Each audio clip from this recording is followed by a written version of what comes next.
Hi, this is Mrs. Westmoreland, and this is the video mole calculations. So the first practice problem we're going to do asks how many moles are in 18.0 grams of sugar.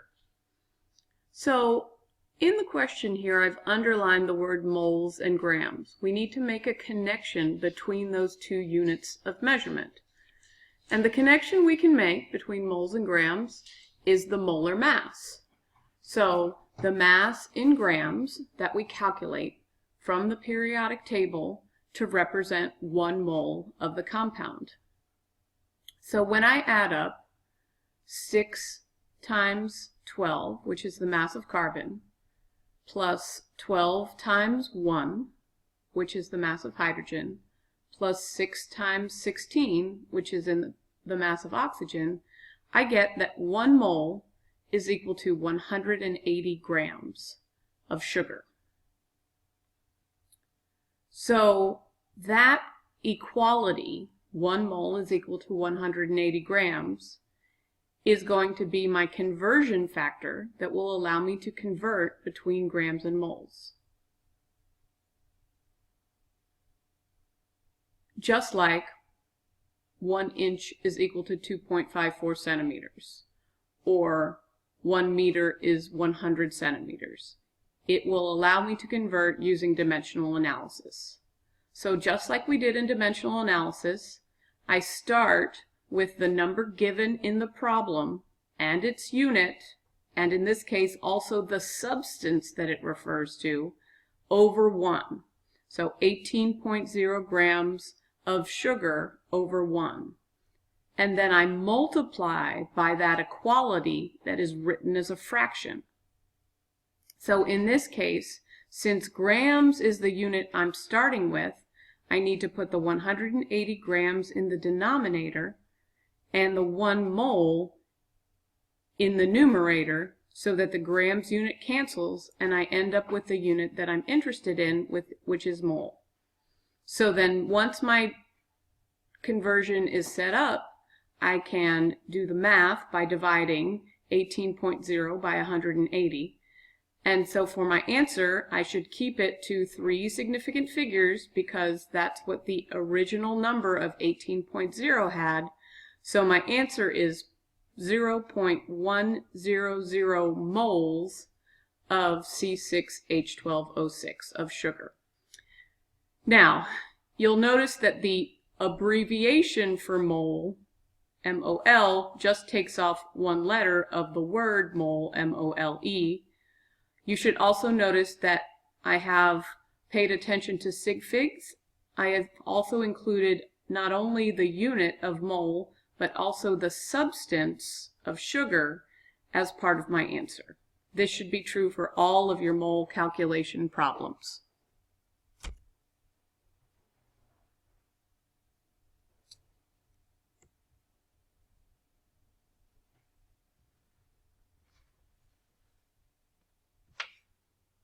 In the second practice problem here, it asks, what is the weight in grams of 4.50 moles of barium sulfide?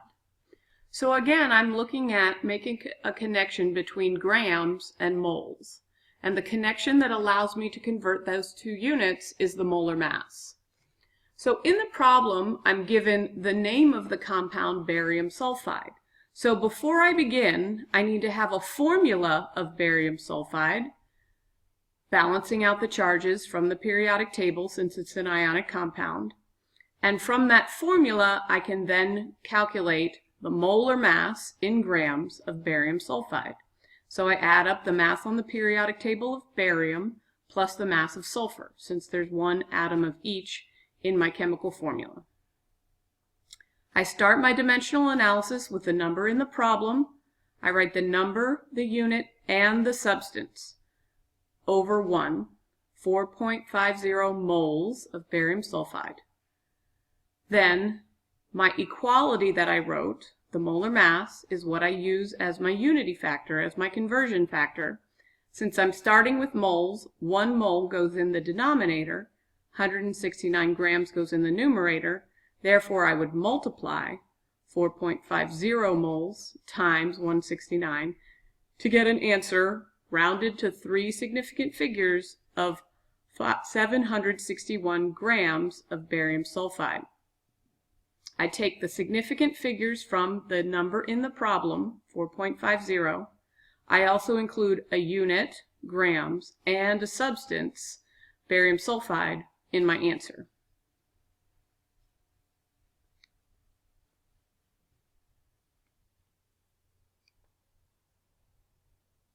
The next practice problem asks, how many moles are in 3.90 times 10 to the 28th molecules of methane? So, as opposed to the previous two problems where we were looking at the relationship between grams and moles, here we're looking at the relationship between particles and moles. So, since methane is a covalently bonded molecule, and I know that because it's made of two nonmetals, the representative particle of methane would be a molecule. So anytime I'm connecting moles to molecules, I'm going to be using Avogadro's number. So in this case, 1 mole of methane is equal to Avogadro's number, 6.02 times 10 to the 23rd molecules of methane. So I start my dimensional analysis with the number in the problem, and its unit, and the substance.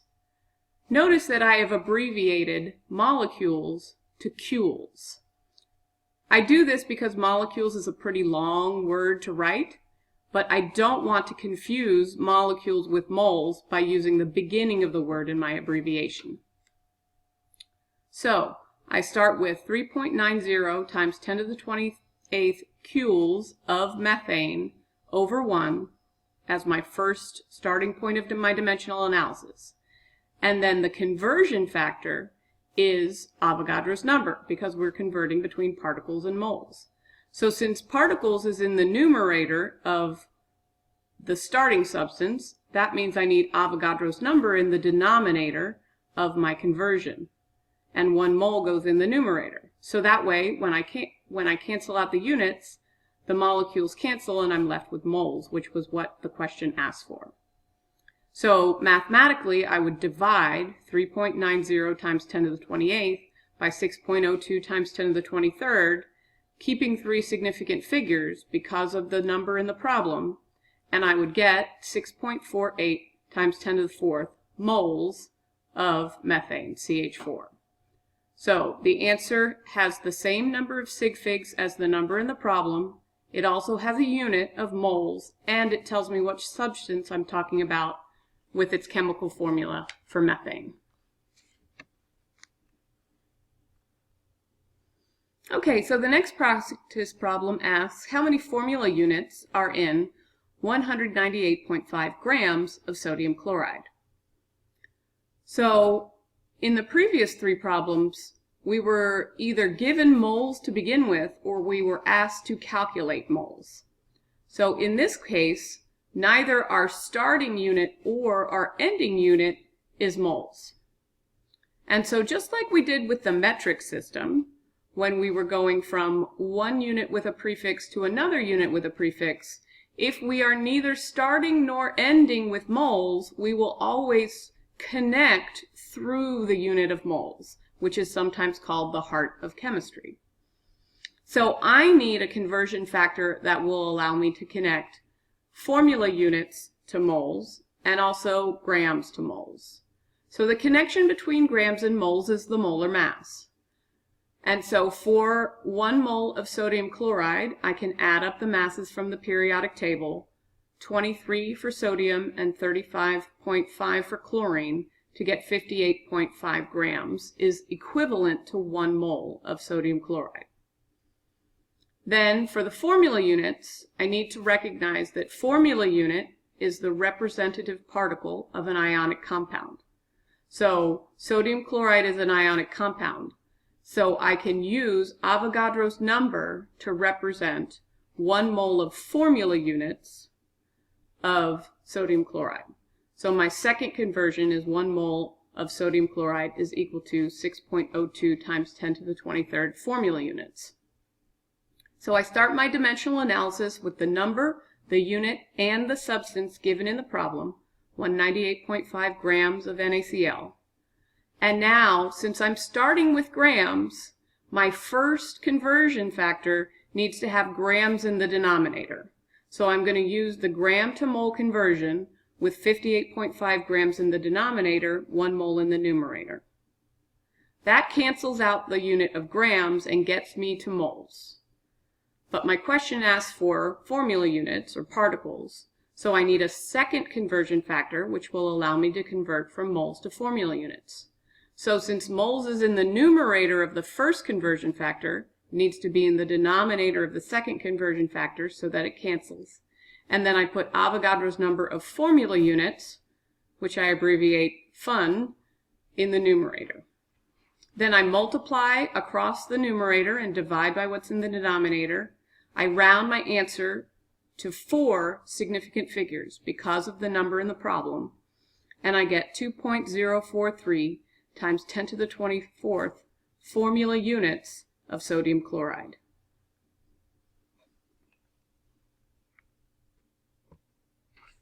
Okay, last sample problem. This one says how many grams are in 3.21 times 10 to the 24th formula units of potassium hydroxide.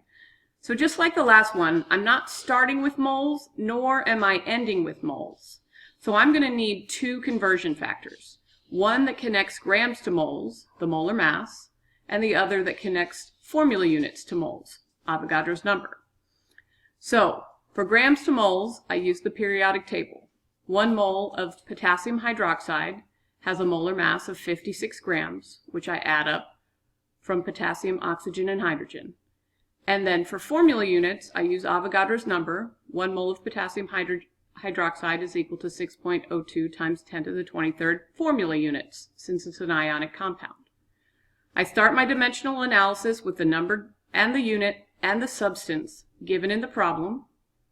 Since I'm starting with formula units, my first conversion factor needs formula units in the denominator. So I put Avogadro's number in the denominator and 1 mole in the numerator. The formula units cancel out. Then I can continue with my second conversion factor, this time putting mole in the denominator so it cancels out with the mole that's in the numerator, and grams in the numerator since that's what I want to end with. I multiply across the numerator, divide by the denominator, round to 3 significant digits to match the number in the problem, and make sure that my answer has both a unit and a substance. Thanks for listening. See you in class.